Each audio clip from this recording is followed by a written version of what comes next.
Hello, everyone, and welcome to Language School. I am Onen your instructor, and today we're going to be talking about verbals. That is, verbs acting as nouns and adjectives.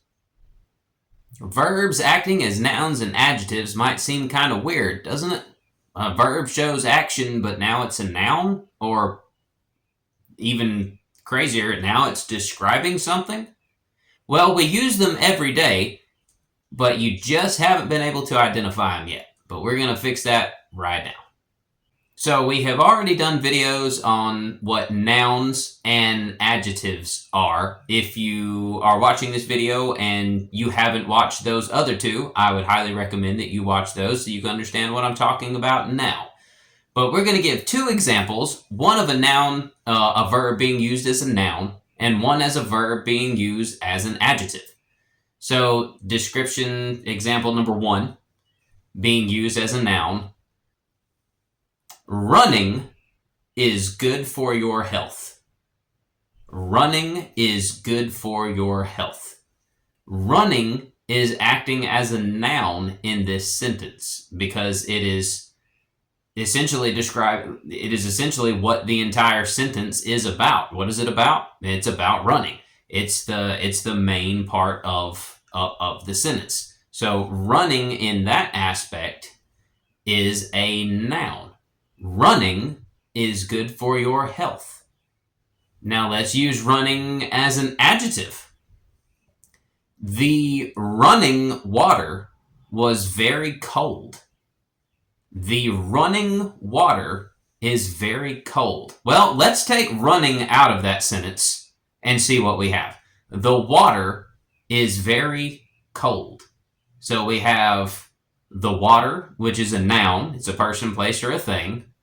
Is, which is your verb. It is a verb of existence.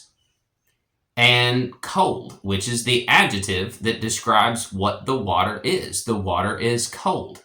Now, if you watch the video on adjectives, you'll know that in between the word the and the noun, a person, place, or thing, you can add an adjective right in between there. So the running water is cold. Running is just another way of describing what the water is. It's not still standing water, it's running water.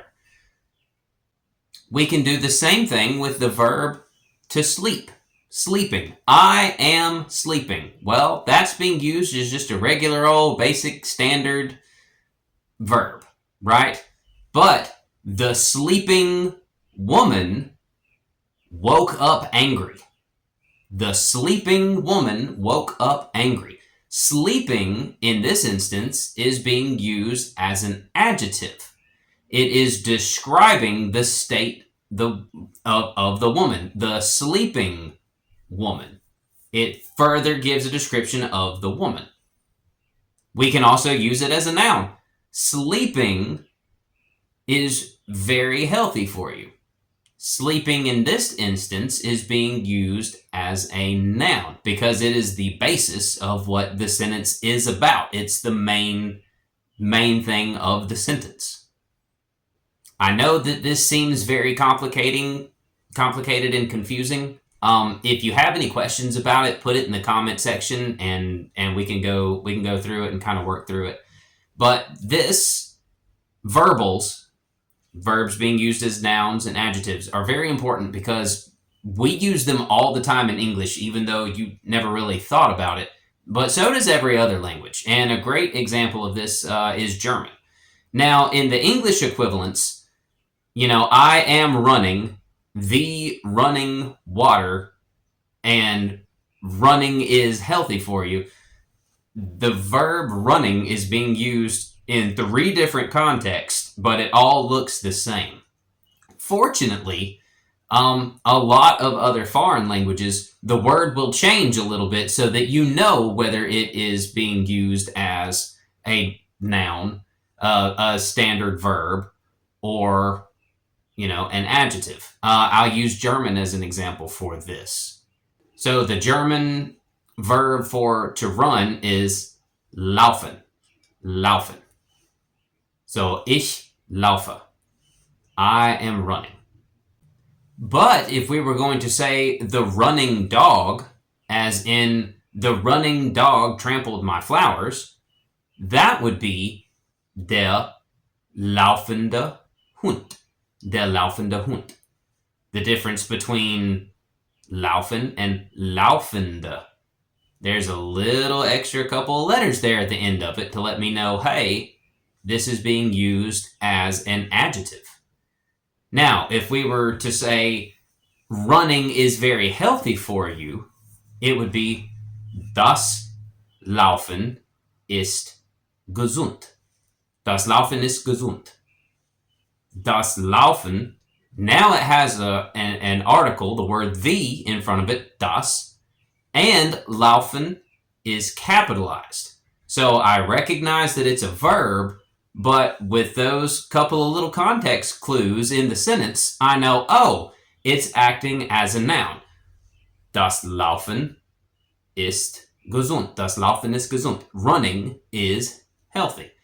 And not every language works exactly like German does with the capitalization of letters and such, but from what I have seen, most languages have their own kind of particular way of changing a verb from a standard regular verb to a noun or an adjective. So whatever language you are pursuing and trying to learn, I would look up what verbals are in that language, and they will give you an idea of how those words change so that you can use them as nouns and adjectives.